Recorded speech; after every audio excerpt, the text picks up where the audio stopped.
afternoon class, I hope you've had a good week. I've got another story for us to read and it's called Lost on the Beach. It was a hot afternoon on the beach. Lily was busy playing in the sand and Teddy was just sitting.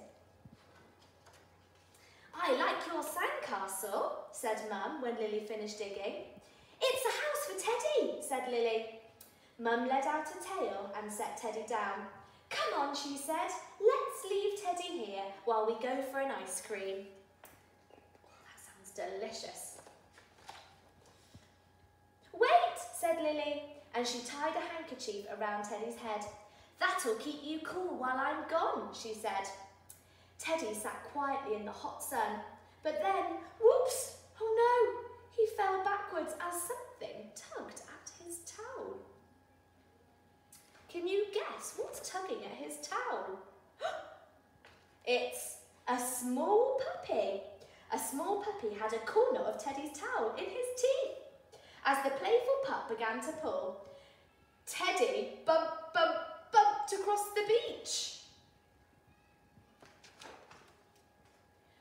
When the puppy let go, Teddy was over by the rocks and long, long away from his sandcastle home.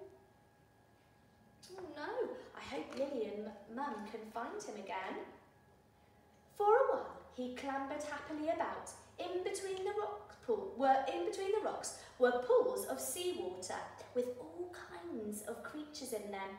I wonder if you know what creatures are inside these rock pools. He had fun splashing his pools in the water until, ouch, he was pinched by a crab. Then he sat down for a rest and suddenly he felt his bottom getting wet. Oh dear, the tide was coming in. He could see the sandcastle house on the other side of the beach. But how could he get back across the water? He was trapped. Teddy spotted some seagulls flying overhead. Quickly, he took off his handkerchief. Yoo-hoo! He waved. A friendly girl flew down and picked him up. Whee! Teddy was lifted high into the sky. Whoosh! He was flying through white fluffy clouds. Then, whoops! Teddy let go and he was falling down, down, down until he grabbed the corners of his handkerchief, which made a parachute. That was a good idea, Teddy.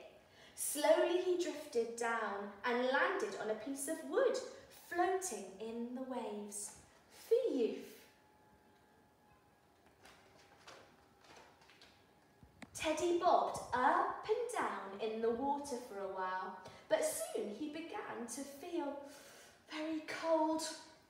The beach seemed a long way away now. He said, "I must get back to Lily." He could just see the little red flag on the sandcastle house and began to paddle towards it.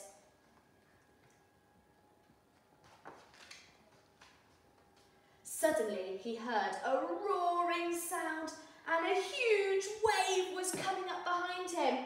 The wave lifted him right out of the water, higher, higher, higher still until, and I wonder if I can bring it close so you can see there, Teddy's surfing! He's surfing the wave. Woo, that looks like fun. Whee! He was surfing. What fun! I'd like to do that. With a crash, the wave dumped Teddy plump onto the sand. He was back on the beach where he had started. It was hard work crossing the beach because his paws kept sinking in the soft sand. But at last, he was back at his sandcastle home. He put his handkerchief back on his head and sat down and waited. When Lily came back, she gave him a cuddle. "Oh, Teddy," she said, "why are you all wet? You don't have much luck, do you?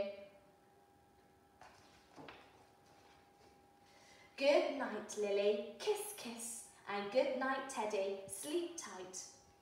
But we know what really happened, don't we?